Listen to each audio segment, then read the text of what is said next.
Hi, everyone. Welcome back to the Navigant Credit Union Broadcast Center. I'm GoLocal News editor Kate Nagel. Thanks for joining us for the 4 o'clock show. We just caught up out on the West Coast with the Cranston National Budlong Little League girls softball under 14 team in the World Series.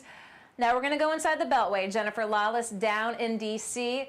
Going to talk some politics. Thanks for joining us today, Jennifer. Of course. Lots going on as usual, even in the height and heat of summer. Plenty to talk about. Want to kick off by talking about recent reports from North Korea. There have been some intelligence reports from satellite images that it looks like North Korea might be moving ahead with some more military development. What's the talk been down there, and is this a surprise?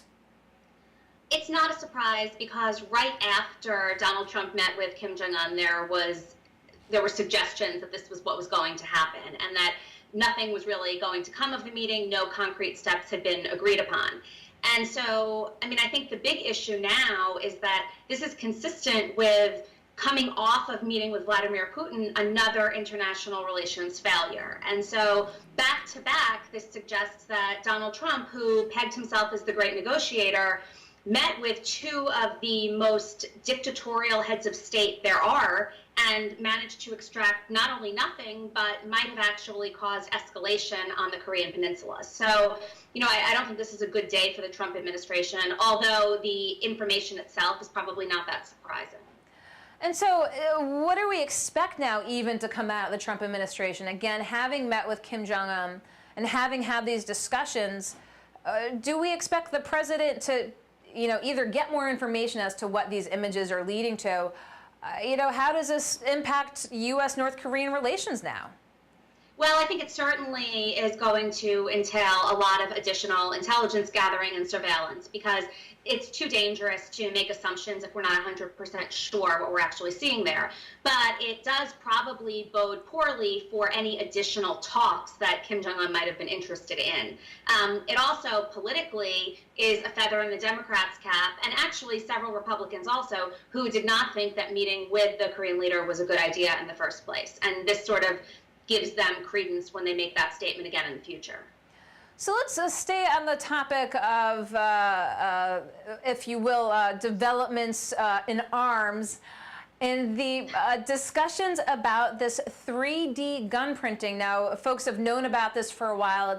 It's been out there, but we've seen some legal movement both at the state and federal level about trying to even begin to address this, and all of a sudden now it's in the hot seat in terms of legislators paying attention to it, again, both at the state and federal level. What's the take down there? I mean, this is really kind of the Wild West. It is the Wild West, and the big question is going to be to what extent do gun control advocates and the NRA fight over this as well? I mean, the whole thing is kind of crazy, right? You can print online, you can upload and then get online detailed descriptions that tell you exactly how to 3D print a gun.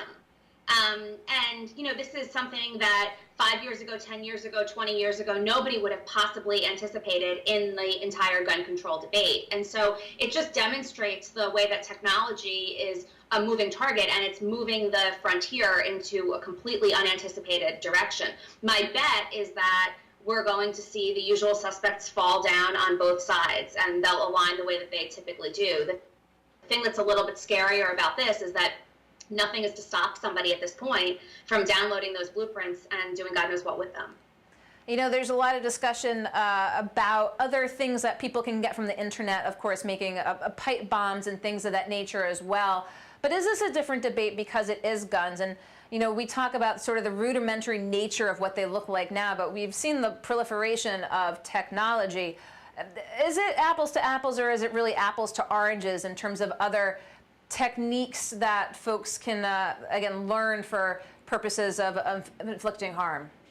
I think it's apples to oranges, frankly, because there have been a lot of restrictions placed on, or attempted restrictions placed on, depending on where you live, gun sales. And so this is a loophole that is not a kind of loophole that anybody would have ever expected. It's a huge crater, right? And so, yes, pipe bombs are awful. Yes, you can download instructions to do all sorts of terrible things from the internet, but there aren't organizations and movements already staking out positions on both sides regarding those kinds of things. And so I think that's what's generating additional attention here, as well as proposed legislation.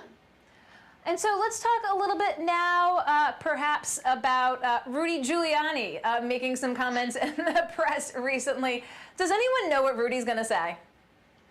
No, I mean, he's my new favorite person on television.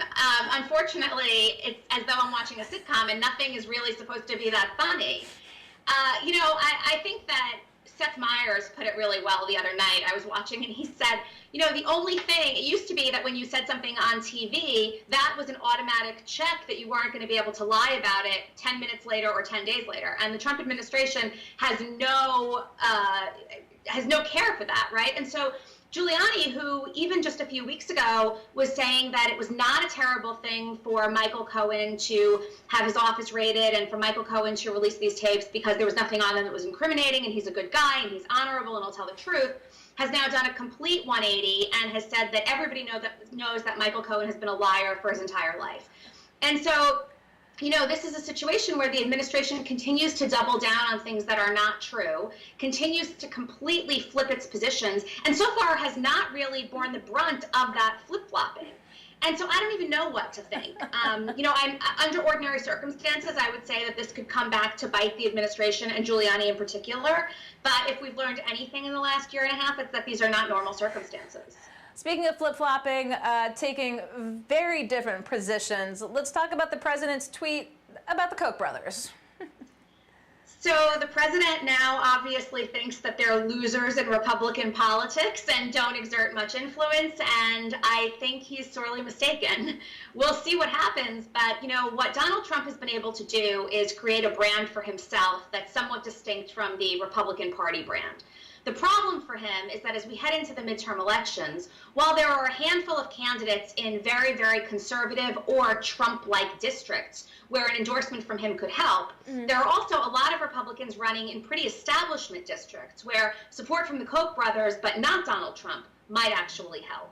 And pitting yourself against them at a time when the Republicans are likely to lose the House and are going to be having to fight pretty hard to hold the Senate seems like a pretty precarious political position. But again, under normal circumstances, this wouldn't happen. We don't live in normal circumstances anymore. Okay, so speaking of not living in normal circumstances and people who might have an inside glimpse into the White House, Bob Woodward coming out with a new book about the Trump White House. I'm assuming this is not The Fire and the Fury.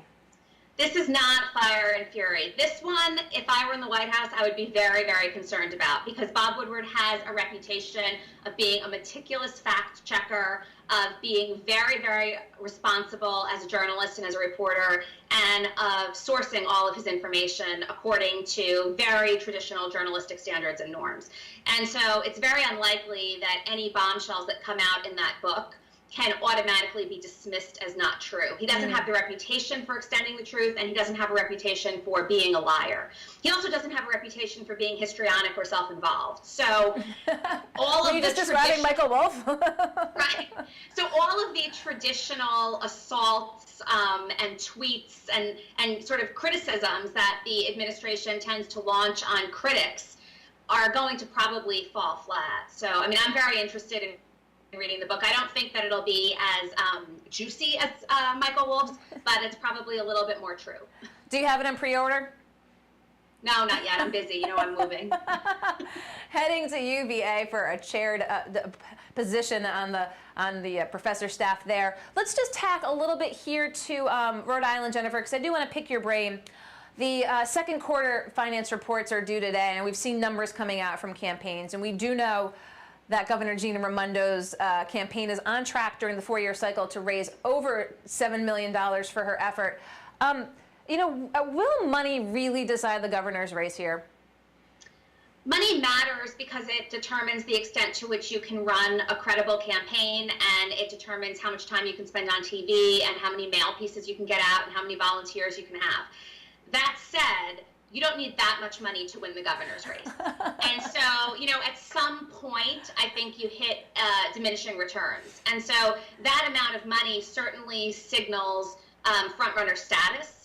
And that's important, especially because that number is going to be in every single story written about or every single news segment that's covering the campaign. But I think that, you know, you could run a solid gubernatorial race in Rhode Island for probably $2 or $3 million. And so if if her opponents either in the primary or the general election are able to raise that kind of money, I'm not sure that they should feel so daunted by the 7 itself. I mean, back in 14, we did see Bob Healy. I think he said he spent $23. You know, got a big chunk of that protest vote. I mean, do you expect to, when all the chips fall, that we will see sort of a protest, sort of anti-establishment votes in this election here? It depends, because in part it depends on whether her opponents can sufficiently frame themselves as anti-establishment. Right, and so a protest vote for a candidate that runs every single election cycle and spends $23 is a little bit different than a protest vote for a candidate that's hoping to raise several $1 million and be a viable opponent in the primary, or a long-term mayor of a large city in the state, right? I mean, in some ways, these are establishment people themselves, and so, you know, I think it's going to be unclear to what extent the anti-establishment vote feels that they have a credible place to go. Well, as always, appreciate being able to pick your brain as to what's going on inside the Beltway and get your take as to what's taking place up here in Rhode Island. Jennifer Lawless, down, soon to be at UVA. We appreciate your taking the time to Skype in. My pleasure. Okay, thanks. Don't go anywhere. I'll be right back here in the Navigant Credit Union Broadcast Center.